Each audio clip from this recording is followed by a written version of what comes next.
name is Sarah, and welcome back to another episode of Talking Fast. Alongside me, just like every single week, is manager Jacob, and the people would like to know, what are you eating or drinking this week? Okay, well, Sarah, I didn't actually drink this yet, but I walked past it in the grocery store, and I was like, I have to talk about this on the show because I feel very passionate about it. Pink lemonade in the frozen concentrate. Oh, when you mix thing. it into the water? You do that as a kid? Yeah. Yeah, I feel like I made orange juice like that as a kid. I grew Yeah. up on orange juice and that, like the Minute Maid stuff. Well, because they used to be really inexpensive. They used to literally be like I know, 25 it was cents. Yeah, I know. They're still I think it's like $1.29 or something. But still, like that they now. used to be like 25 cents. I know, you could go in. Four for $1. Yeah, that's a wild amount of pink lemonade. I was gonna say we have to bring pink lemonade back, and I don't know what it is about that's in the air. Maybe it's because we don't have a lot of snow here in Toronto right now. But I've kind of decided in my mind to skip winter and go straight to summer vibes, and I think that pink lemonade is something that I'm gonna be going to a lot. Interesting. Here. I don't know the last time I drank pink lemonade, but I respect it. I was thinking about it, so I just wanted to shout out pink lemonade. What about you? What are you drinking this week? I'm back on my bullshit. I'm back on my Diet Coke addiction. Oh, no. I'd kicked it for a long time, and I wasn't drinking a lot of Diet Coke. And I was only drinking it when I needed that afternoon pick-me-up and didn't want coffee. A little buzz, yeah. But now I'm on Diet Coke TikTok. Have you ever been on Diet Coke TikTok? Can't say I have, no. So Diet Coke TikTok is talking about the different types of Diet Coke and how in a can versus a fountain versus a bottle. Bottles like the What is your preferred Diet Coke? Fountain. Fountain, really? Is that controversial? I feel like most people like the cans. Fountain, then can. Okay. Then followed by bottle or whatever I need. Go wild and go 2-liter bottle of Diet Coke? No, I don't. I can't say I do. But I will say it's not as heavy. I was really addicted to Diet Coke this time last year. It's back. It's not too strong. I literally at one point was buying cases to keep under my desk at work because I was tired of paying $3 for a can of Diet Coke. I talked about it on this podcast. That is addict behavior. So now I treated myself to one today. I love the taste of it. I can't help it. It's so good. So I'm back on my Diet Coke addiction. Okay. What about what we're watching or reading this week? Sarah, what do you got? So the Oscar nominees were announced this week that we're recording this. Some snubs. I can't even get into that debate because Margot, whatever, Greta's the one that hurt me. That one's the one that hurt. I really don't care about Margot Robbie. She's going to be in a million other movies. What are some standout Oscar noms for you then? For my whole thing is I'm going to start watching all the movies again. I watch the movies every year, or I try to. There's some that I don't watch. So I have my list now. I've watched a few, but I had watched some films May, December in hopes of them getting a Best Picture nominee so that I would beat it, and then they got nominated for nothing. So anyway, I know. Wild. I'm gonna need to start going through my list. I'm gonna go see Poor Things next week. I'm gonna go see I think I can just watch it home. Oh my god. Have you seen Past Lives? Past Lives I've not watched yet. That's also on my list. Good. Oh, you saw it? Yeah, it is. And it's a so Canadian good. that directed it. I didn't know that. Yeah, so that's another snub. Greta Lee not getting Best Actress was also another snub. So anyways, I'm going to go through all of the Oscar nominated movies for Best Picture specifically. I've seen out of the 10, I've seen 4 of them. So I've got some work to do, but if I start it now, then we'll be fine by the middle of March. And so maybe what I'm watching every week for the next few weeks is just going to be whatever Oscar film I've been watching. That's a good one though, because I noticed I've only seen of the Best Picture nominations, I think 3. So I was I got some work to do because there are 10, right? Yeah, there's 10. So I gotta watch Maestro. I really don't want to, but I'm gonna watch it because it's nominated. And yeah, so there's some that I'll watch just to get through. I do that every year, but this is the year I'm gonna get through all 10. I've never gone through all 10. I always stop at 8. There's just some that I never there's end some up on the watching. Fringes that are nominated, but I don't no need shot. to exactly. Yeah. So, but this year actually seems like a category of movies that I would actually be interested in watching. So I think I can get through all 10. Okay. What about you? What are you watching? Okay, maybe I don't know. Nostalgia might just be rolling through my veins right now. You know what I caught myself doing? A lot of people make fun of people who just are shooting videos and photos all the time when they're traveling or just in every day. I am someone who goes back and looks at that stuff all the time. I look at it on planes. Oh, yeah? Were you on the plane looking at it? No, I was just at home. I was lying on the couch. I was recovering after. I was getting a little rest in after a long trip. Oh. But I was... You're just camera roll videos? Yeah, I look at camera roll videos. And I think it's because I was talking in a family group chat about a couple of other things. And I was oh, remember this time last year? Sometimes you just forget, as if you live a busy life, the stuff that you've actually been doing. Yeah. Especially in the winter time when you're a little down and whatnot. Take a scroll through your videos and just remember the good times. Oh my God. I've done it for so like everyone's like, who takes videos at concerts and watches them back? Me. I'm that Yes. person. When I'm on an airplane, I sit there. Like when I was flying from Chicago to Montana, it was only like a 2-hour flight, and I sat there and relived the Eras tour on my phone. I rewatched every single one of my videos in full, and it killed like over an hour of time. I love that. I'll do concert videos as well. Yeah. And it'll be like, sometimes you have versions that they haven't even released as well. Or right? like it's really cool to see how they performed it, or like you forget how like you just go back to that moment. So I'm all for going back and watching your camera roll videos. I love that. What about what we're listening to this week? This is a big one. You know, I threw that party called Just Friends. It was a vibe. A couple of months back. It was vibey. So one of the guys I threw it with, Sugar Jesus, my buddy Andre. Sugar Jesus. Shout out Andre. Sugar Jesus. So he actually produced this artist Kaisa's new album. Oh. And the track has just dropped, I think, when this is coming out, the previous Friday. So it comes out. The track is amazing. I know we're just in early months here. You can't I'm say not it. calling it the song of the summer. I'm saying it. I'm adding be it on to your my playlist? warmer weather, sun shining playlist because it is a good vibe. Jacob's Songs of Summer 2.0. If you haven't listened to it, you gotta check it out. Heaven Ain't Calling by Kaisa and Sugar Jesus. Right on. That is what I'm listening Is it to going to be this played week. at the next time you do a Just Friends? Oh, 100%. Absolutely. Probably 5 times. If I'm the one DJing, I'm just going to like put one song I like on well, repeat it'll be for yes an hour. and for an hour or whatever you're hyper fixated on at that time. What about you this week, Sarah? What are you listening to?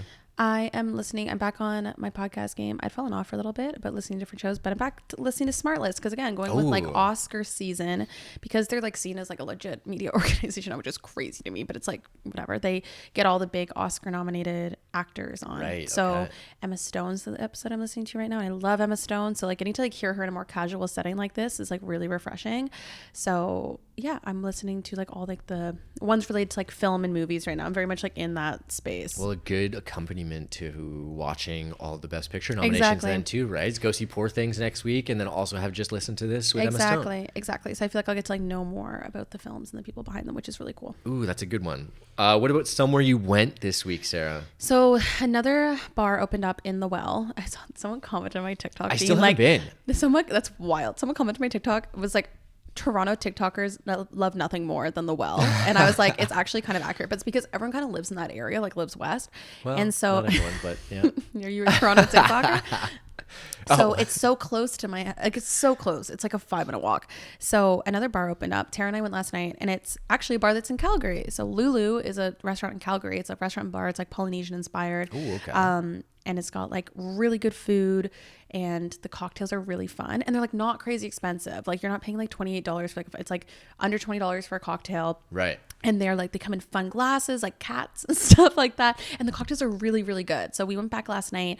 First time I went to the one in Toronto. Beautiful location. It's stunning. It's 2 floors. Absolutely loved it. So I definitely want to go back and actually go for like dinner. Yeah. But I went twice when I was in Calgary and I loved it. So it was just, it's cool. It's like, I like that something came here that I'd been to like before when they do somewhere some else. transplants like that. Yeah, so you it was know really it's gonna be good. Yeah, exactly. So great vibes. It's like pretty much the exact same menu and everything as the Calgary location too. So definitely go to check out Lulu Bar. I don't know what it's called, but Lulu in the Well. It was really good. And I just can't wait till more stuff opens up there. Okay, I got to go take a trip over there then and check out Yeah, a few you of these need things. to. Where is somewhere that you went this Okay, well, I went, it wasn't exactly this week, but I went back there to pick them up. These are old frames. If you're watching the video version of this, I got new glasses, technically, because I've had these frames for a few years now, actually, but I like them a lot. These are your old frames. Yeah, you probably haven't seen me wear these, actually. Probably not. What Not since what we your started working frames together a few normal? years What are ago. your frames? They actually looked normally identical look like? to this, but I broke the other ones. But I found Oh. these, and I was like, I used to love those glasses, so I went back. My eyes have gotten worse, Sarah. Oh, no. It's not going What's to your be a age? surprise with my age over the hill over here that I had to go and update my prescription, which is never an easy, like a fun thing to do. But listen, shout out those like health appointments that you got to go out and like And get do. done because I can actually see now.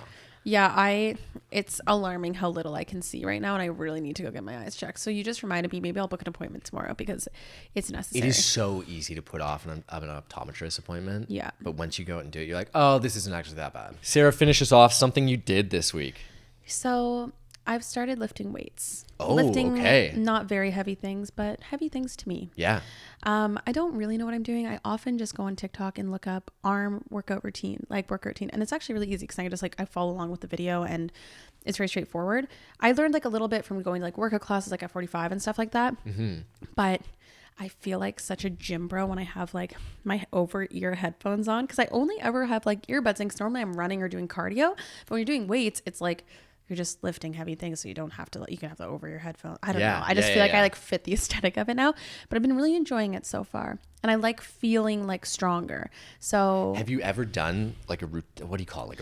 I don't do this either. A weights routine? A weights routine? No. Yeah, you know what I mean? Setting a program and no. There are different milestones when you up your weight then for sure. too, right? You can kind of see the progression. I've never done that. I did watch a TikTok where the girl was basically you should be struggling to get through 10 reps of something. It should be by the last 5 you should be feeling it and struggling. If you're not, then you need to go up. Yeah. So that's how I've been judging it, just because it makes it very simple. So I'm just allowing myself and giving myself the grace to get into a routine of just actively doing it. So right now I'm trying to do it 3 times a week. So I did 3 times last week. That's good. It'll be 3 times this week. And then once I'm in the routine of just making it part of my routine, then I think maybe I'll try get more specific. A specific arm day, but I don't really follow arm leg day, leg whatever. day, etc. So I'm just allowing myself the first month just to get into the routine of lifting. Well, that's good because it also benefits. Speaking about some of these running races that we have coming up, strength training. We got another member of our team for the spring runoff. Dean joined yesterday. Oh, hell yeah. Yeah. So, if you're doing the spring runoff here in Toronto or the Sporting Life 10K, we have a Talking Fast, Running Faster teams. And teams win prizes. There's prizes for the best teams. We want to win. And we have some very good runners that are running influencers on our team. So we have a good chance of winning. Yeah, we had some big names join the team, which is great. So if you want to be on a winning team like I am, come be attached to some people who are professionals who can make us look good. Join the team. But yes, also say is the lifting is the whole point is so I can get stronger for running. That's the reason I started doing it. Yeah, so. Which I think is overlooked. I know I overlooked that aspect of functional strength training to benefit other sports. And it was my physiotherapist running. that told me I need to start doing it, and she's and then that way you'll be able to recover faster. Everything will be easier. And potentially avoid injury too. Well, which is my calf. Me, she's go actually properly weights and do it. Exactly. And then you're good. So what about you? What's something that you did? Okay, one other shout out. I didn't talk about this in the last episode when we were going, or 2 episodes ago when we were talking about Boston.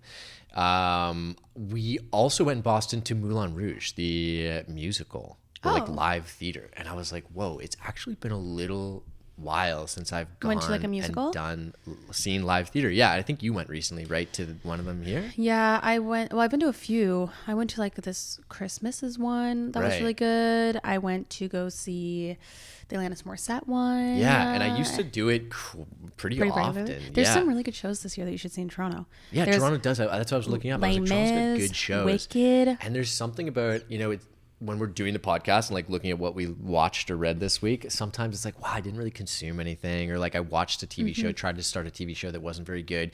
Put in a big time investment into watching 2 episodes or 3 episodes of a show just to know that it's not something you want to see. Yeah. I feel like live theater, it's also just a couple hours of investment, but that's there true. is nothing like going and seeing a story told in front of you, I think. And I the raw talent. Yeah, exactly. And I hadn't seen that in a while. So I was like, you know what? I think I'm going to do, that's maybe a goal of mine, is to go see see more live theater. There's some really good shows this year. I will send you a list of recommendations. Amazing.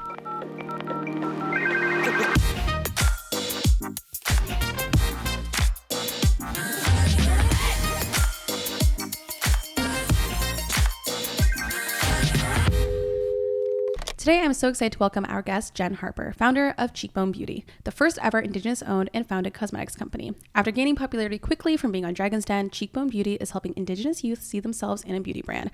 I am so excited to dive deeper into the brand and everything beauty. Please welcome Jenn Harper. Thanks for coming on. We're so excited to have you. Thanks for having me. And in person, too. In person. Yes. That's what most people, it's we ask if they've done a podcast before, and a lot of people it's yes, but virtual, through Zoom. So sometimes the lights and the microphone and everything is people's first experience. So we're very excited. So let's just get started with the beginning of the brand. We know that you've said before that it came to you in a dream. Can you explain to our listeners how that happens and how that manifests into like a massive beauty brand that's like I can find at Sephora now. Like that's crazy that you just like dreamt it and then like you actually like put it into action. Like normal people just have a dream, go back to sleep. That's what I was thinking. I was going to say, not everyone. I definitely haven't had a dream woken up and then immediately wrote a success, not just a business plan, but one that you actually follow through with. Yeah, it's an insane story. So I always preface this by, I think it's funny because people like I'm Indigenous native. So they're like, was it a vision? And I'm like, no, this was like, I'm sleeping and pop out of bed middle of the night. And all I remember from this dream is 3 native little girls covered in lip gloss. And they were giggling and laughing and had the rosiest cheeks. When I woke up, I did write down, I was like, okay, figure out how to make a lip gloss. That was the product at the time. Yeah. And then I wanted to use a portion of the profits to do something to support my community. And I didn't know what that looked like or what that meant. Yeah. But those were just the initial original ideas.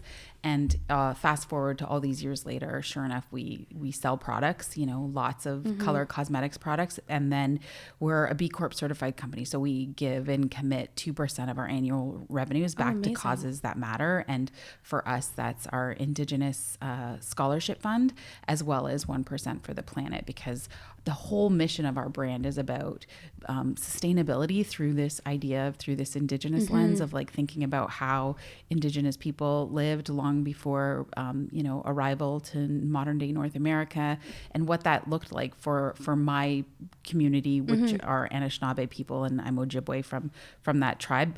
But yeah, so I think when I go back and I think about that time, having the dream, then doing this, I think I have to be really open and honest, because that's not a normal thing to do. Yeah. And I was recently sober when I had that dream. So I had battled alcoholism for many years, and it was November 26, 2014. I get sober. This dream happens January 2015. So like 2 months later. And I think I was just at a point in my life where I just knew I wanted a new career path. And at the same time of me being newly sober, I was learning about the residential school system and that both of my grandparents survived that. And I really wanted to do something to help my community. I just didn't know what that looked like.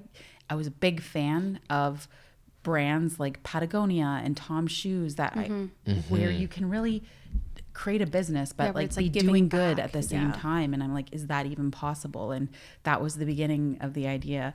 And here we are today. Is your background like in the makeup space, or was it literally the lip gloss? Absolutely not. I was selling fish. I worked for a seafood company. Oh, wow. I've been in the food industry for all of my career up until the last 7 years. Do you think that maybe benefited you then to not have like the strict background of how someone should build a beauty company, where you can maybe then, it's a little bit not easier necessarily, but you can be more focused on maintaining those values that are core to the business itself to build that foundation up, as opposed to trying to copy another maybe existing brand in the space? Absolutely. Being naive, I think, gives you this incredible delusion about what is possible and what you know and what you can do. But I think not knowing how the industry already operated was a huge advantage. But I have said, I'm really open that if I knew what I know now about the industry, about the space, and the highly, highly competitive nature of this industry, and in all honesty, how easy it was to start, which means so many more people entered this space, I would not have done it, because it's so hard, and growing has been so hard. And it's like 5 conglomerates own the entire beauty industry, and they're all like technically run by like French white dudes from France, right? Like that's LVMH. Who runs the whole, that's who runs, and then like Coty and Estee Lauder, and it's just, and then they just buy up all the other ones. Even like now, like Kylie Cosmetics, at one point when people are like, oh, that's like a growing, like Coty buys it. So then it becomes the same thing. I actually was at a makeup event last night, and I was sitting there as they were like releasing these products. I was sitting there thinking, I was like, how many lipsticks though are like in stores already? And I was like, and then how is this one different? And then it's like, I'm looking at the products and go, oh, clearly this is inspired by something else that another brand already did. And then it's all just like slightly different. So in a super highly like competitive environment, obviously with like the pillars of what your company stands for, is that how you guys stand out? Yeah, so I've said that for years. I'm like, the world didn't need another lipstick brand. Like, for goodness sakes, there's so many. But what it did need one was that represented Indigenous people, and 100%. I felt like the I guess the brands that existed were very, they were leaving a lot of people out, right? And so that was the initial foundation. I always say our foundation is this concept about representation and how much it matters. And I think, honestly, on this psychographic level as humans, I don't think we fully understand how much it does matter.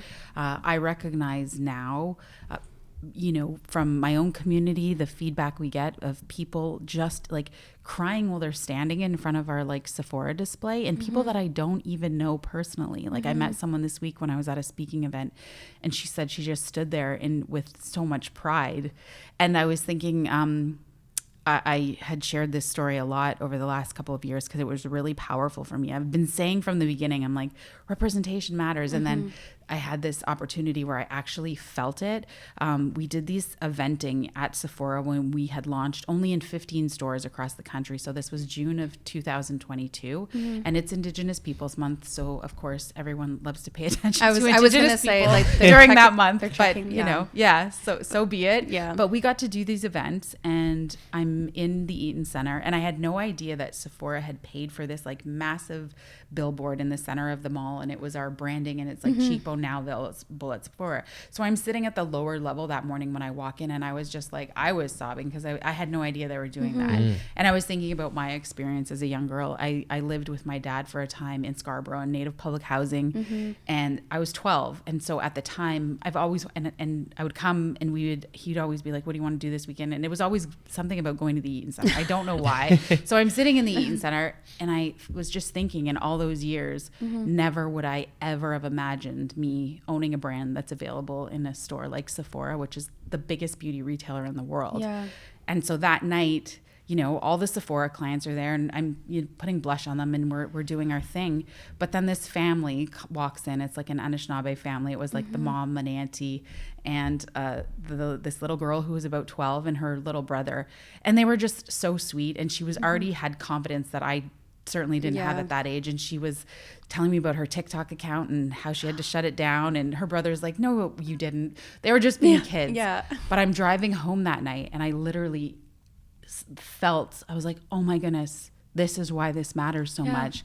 Because those two kids are never going to question or not wonder what's possible for them. They're not going to like know a world where those opportunities don't exist for them. Exactly. And I was just floored by that because I actually like felt it in my body that day. Well, and also like what you just touched on, like it's where the representation also matters is like actually brands in like that are owned by the people that need to be represented, not brands like just hiring people for Indigenous Peoples Month and going, oh, look, we use models for the month of June. Yeah. That's not actual representation. For sure. I feel like there's such a big issue with just lip service, not in the beauty industry only, but across all industries, right? Where it's like, it's kind of a one-off, a little bit of tokenism, and it's like, oh, hey, we're part of this conversation. It's like, well, maybe you should actually just support a company who's at its core about that. Yeah. I've heard you also talk about the narrative of a brand and how important like communicating the narrative of your brand is as well.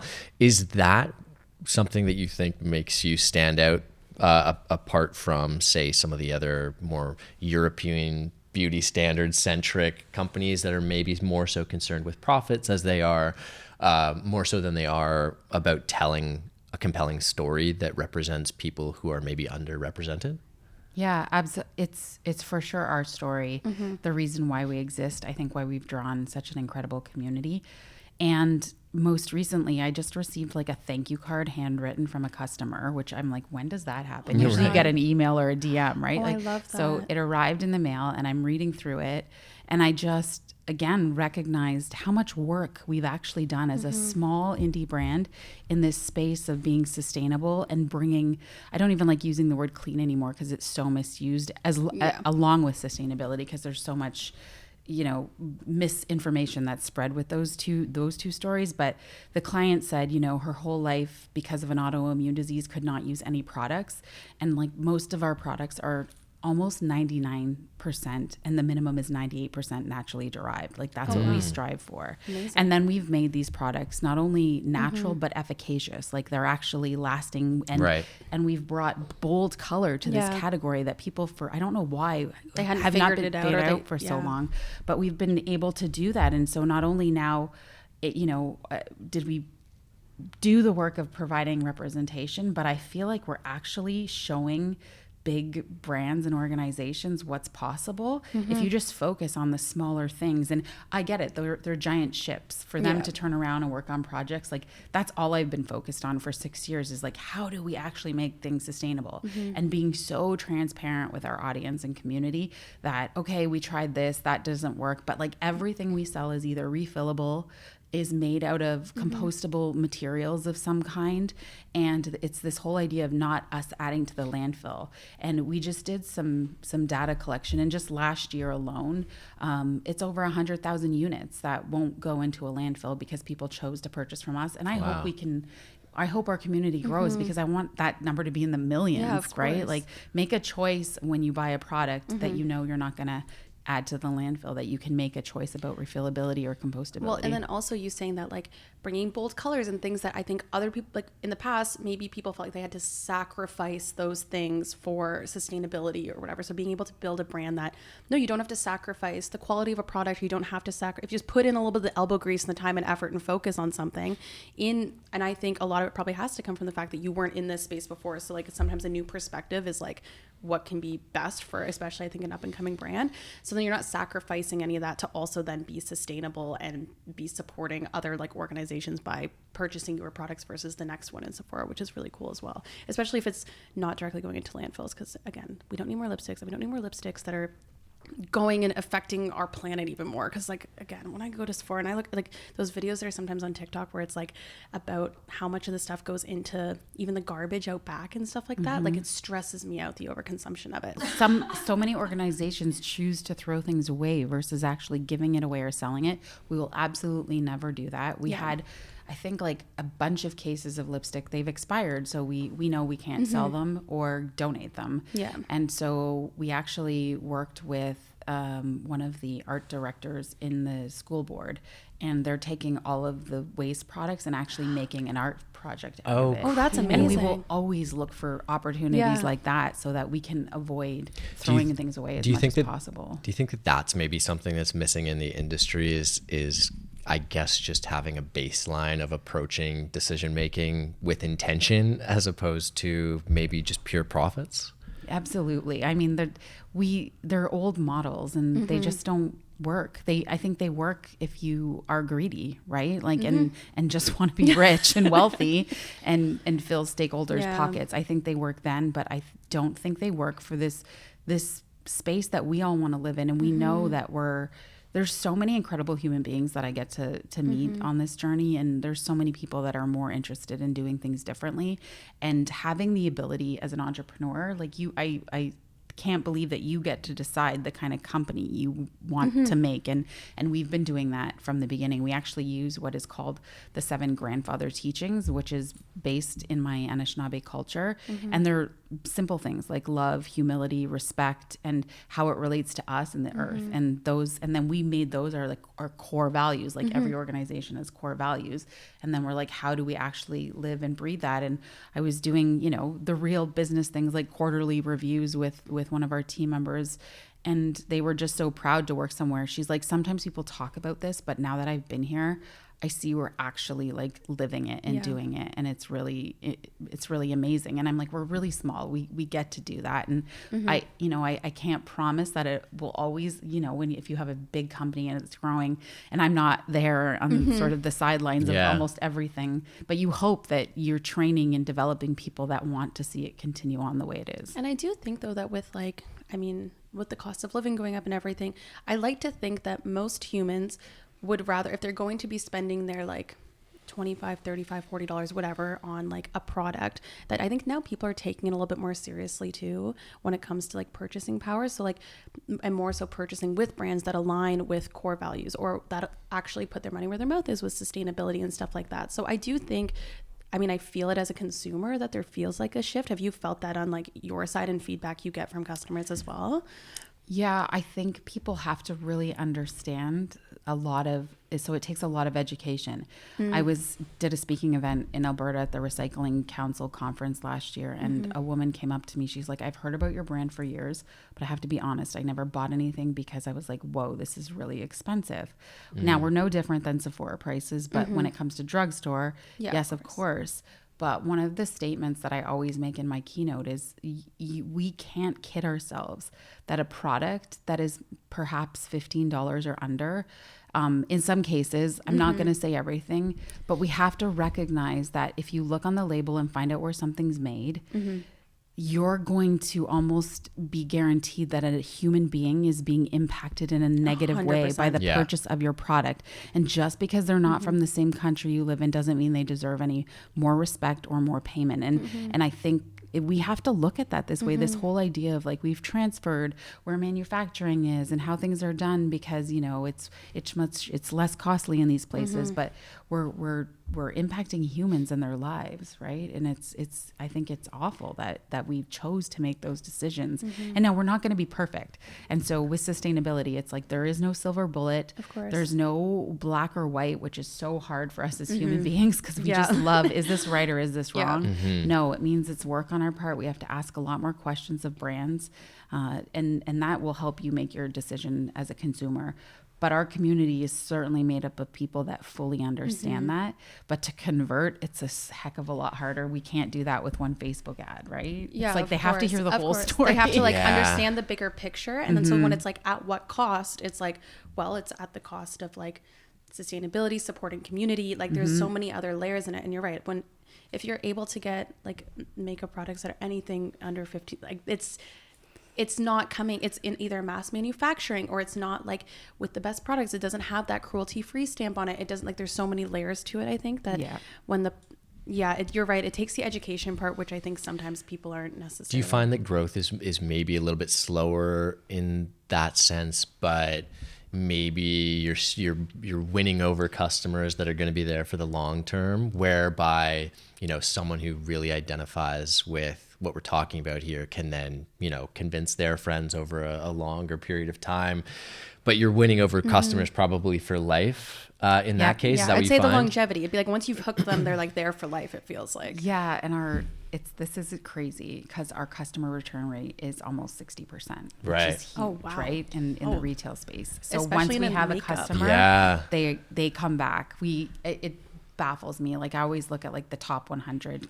and we're talking like 40, 60 orders for some of these folks. And that's insane. I was like, wow, they've been supporting us for years and buying a lot of products. That's a lot of makeup. Yeah. But then we'll get little messages where like, now everything I'm buying is yours. And they're really here to support that. And they love what we're doing. It's a long game. I've you know, you want it fast as the entrepreneur, not fast in the sense that it would be damaging, but of course you want to grow at faster rates sometimes. So I think we can be a bit impatient. And then when you work with a big retailer, their expectations of your growth is huge. Next, let's go. Yeah. You're an end aisle, so you should be getting this. I used to work I can imagine. Like it would just be like, and I was never in retail. Like my experience all came from like hospitality. So you're dealing in sort of the other side of things. So retail is a whole different world for me, and we've been on this learning curve. But I think, you know, I really am still passionate about just doing things slowly and thoughtfully. And, you know, you hope these retailers understand your way of doing business and want to continue doing business with you. Yeah. What are some of the other pain points of being, I guess, like a first-time entrepreneur, you know, going from dream to writing a business plan and I guess doing all of the things that go into starting a brand? I couldn't start to name them. I would be like, the dream about lip gloss. What was your first? Did you just Google how do you make lip gloss? Yeah. So that was the crazy part.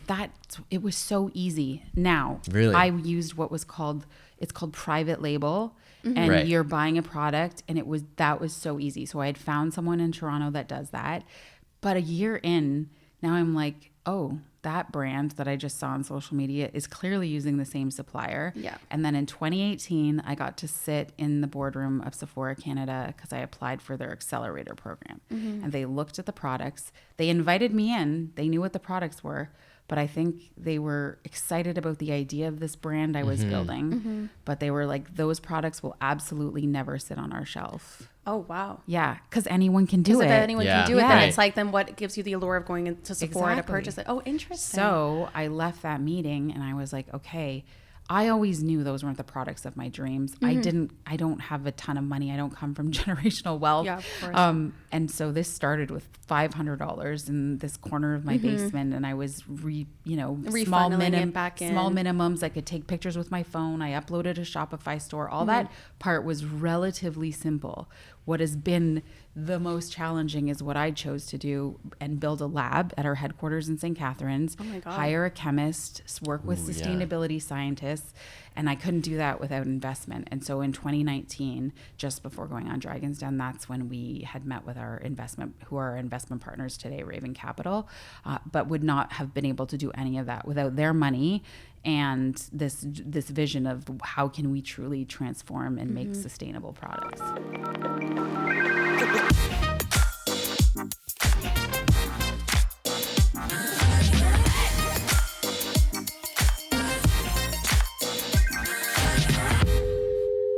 And then also, then you get to go on things like Dragon's Den, like that. They don't pick up anybody unless they have a great story as well. What was that experience like? And was it a turning point in the business for you? Yes. So major turning point. Yeah.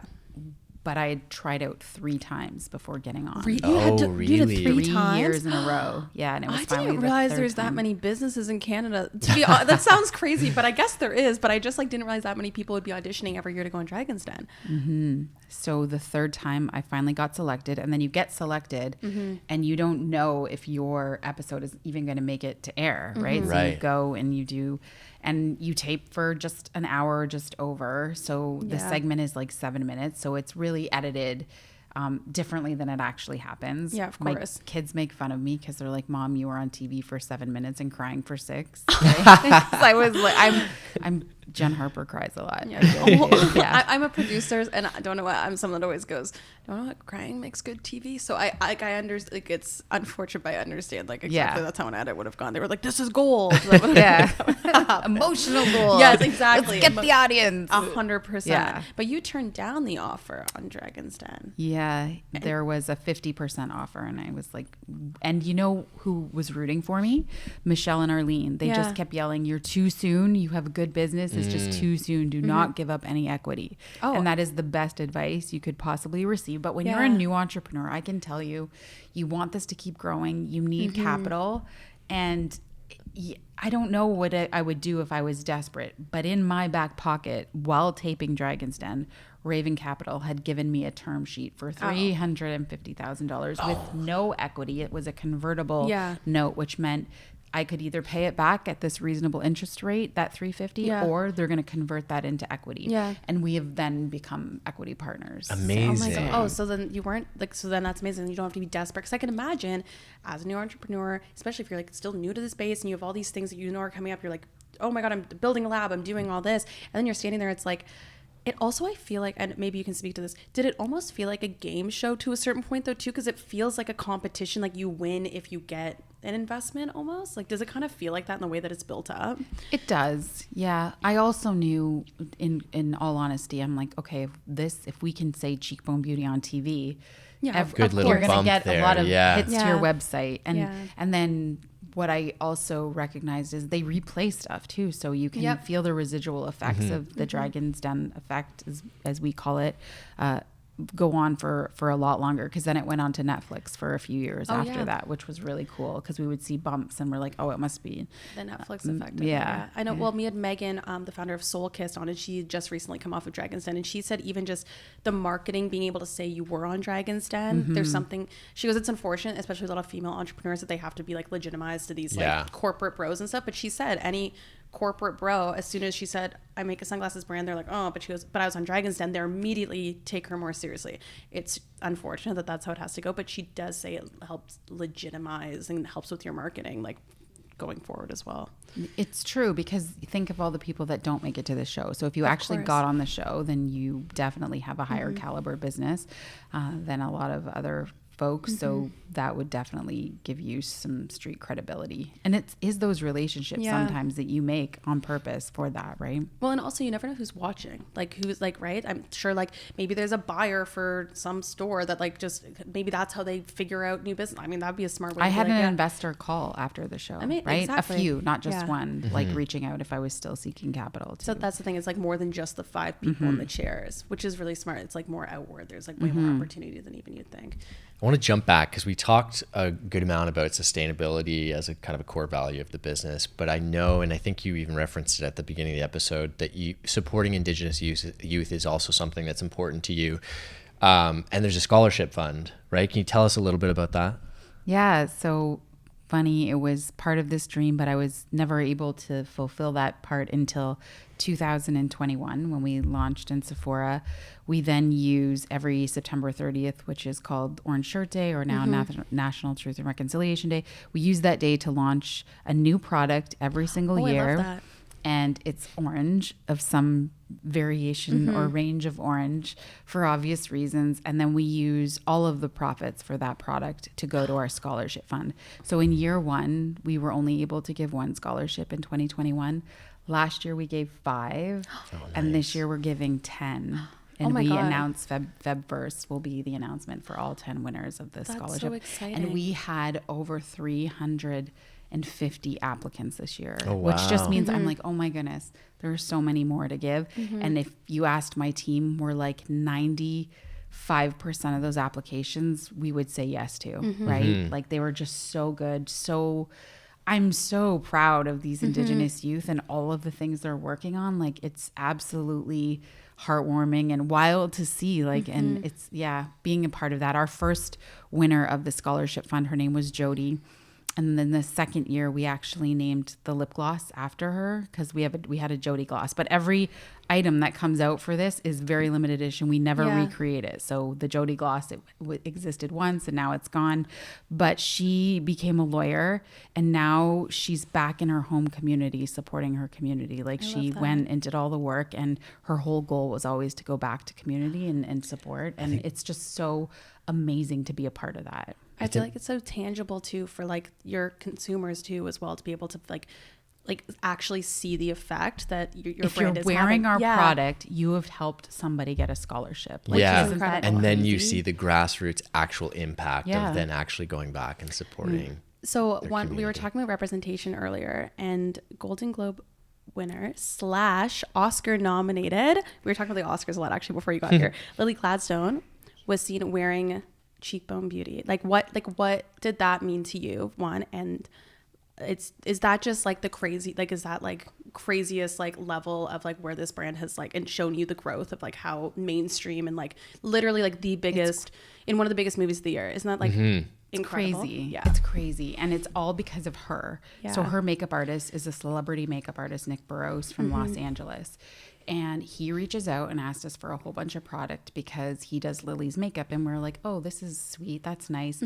I do an event. I won an award. And so we went to Los Angeles to accept it. And we were doing an event at one of our JCPenney locations there, as well as another beauty store, 13 Loon, that we sell out of. And he came to the event. So I got to meet him in person. And he was so sweet. And he shared with me, he's like, Lily, he's like, I'm going to apologize because I hope you don't think it was me that did all this. She specifically asked us to use your products. And Chanel is the sponsor. Like they're not supposed to do that. But for other projects where Chanel wasn't sponsoring, he used it wherever he could. And despite Chanel being the main sponsor at the Golden Globes and the Oscars coming up, he still used our product. And it's just phenomenal that that's what community can do. And I had no idea, but there's a ton of celebrities that know about our brand, use our products, and it's been pretty incredible. From the beginning, I had no idea that like Ryan Reynolds follows Cheekbone Beauty, and he only follows like 5, or at the time only followed like 500 accounts. And my marketing manager, I was looking at the stories the one day, and I was like, Anthony Reynolds has watched our story. Like, what the hell is happening?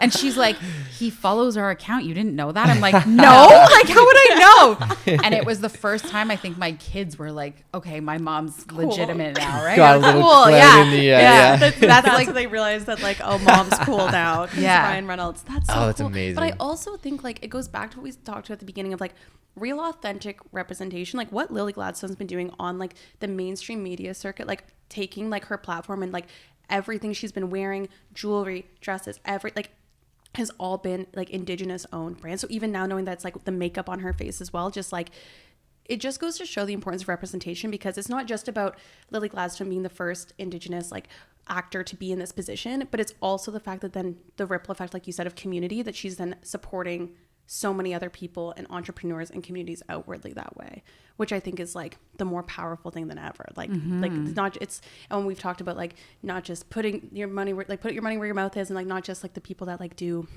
checking boxes or whatever it might be. It goes to show that like the authenticity matters so much, and it like makes me so happy. I just got chills like with talking with that, because I think it's just like it doesn't go without being seen. Like that's just so important. And you know what it actually made me do? Like, as much as I try to support smaller Indigenous businesses or other Indigenous women entrepreneurs, at the end of last year, after this all started happening, after meeting Nick, I was like, you know what? I got serious. I've always had this idea about starting an Indigenous beauty collective, like a group of other Indigenous people that are in the beauty space and doing things, you know, as authentically as we are trying to do, right? Like they're formulating, and they're thinking about sustainability. Because when I think about Indigenous beauty, I almost look at it now as this is a category that Cheekbone has led the way in creating, meaning when you hear the word Indigenous beauty, I want people to think of natural ingredients, and I want people to think of sustainability.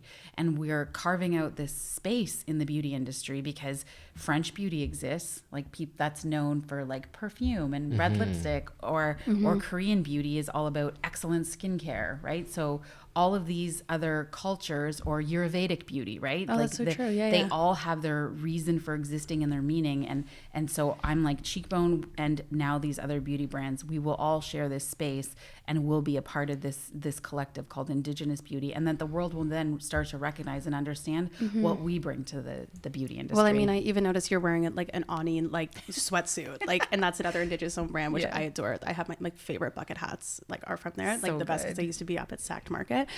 So even that is just like goes to show the community supporting community, and then it like creates a larger ripple effect everywhere else. And then that goes back to what you said about the kid looking up at the Sephora billboard that will never know a world where they're like people are represented and have a space, and they'll never know a world that doesn't exist that way, which I think is really powerful. And that's like amazing, the work that you're doing. I really respect it. Thank you. So Cheekbone Beauty is so kind, and they are giving all of our listeners a code. You can use the code TalkingFast20 if you want a discount on these incredible products, which I'm literally going to go and fill up my basket now once I go home, because I'm so excited. I love the ripple effect. I love everything that you guys are doing. What is like your final thing that you would hope that our listeners are left with after like learning more about your brand, or what you'd want to leave them with? Yeah, that we're beauty made for every human. I think that's really important. A lot of times I think when I started, people would actually think it's just for Indigenous people. But I was like, no, lamb comb is not just for French people. Right? Yeah, That's same true. thing. Yeah. Same That's thing. true. And I don't want people to feel bad for thinking that, Yeah, of because course. we have sometimes reasons for thinking things that are preconceived ideas that were put into our heads, not by us on purpose a long time. Well, sometimes maybe on purpose. But I just want everyone to know it's for every human. I love that. Well, thank you so much for coming on Talking Fast. I hope we have you again soon. I can't wait to watch this brand grow and follow along with it. And thank you to all of you for listening to this episode of Talking Fast. We are here every single Wednesday. We'll see you next week. Bye.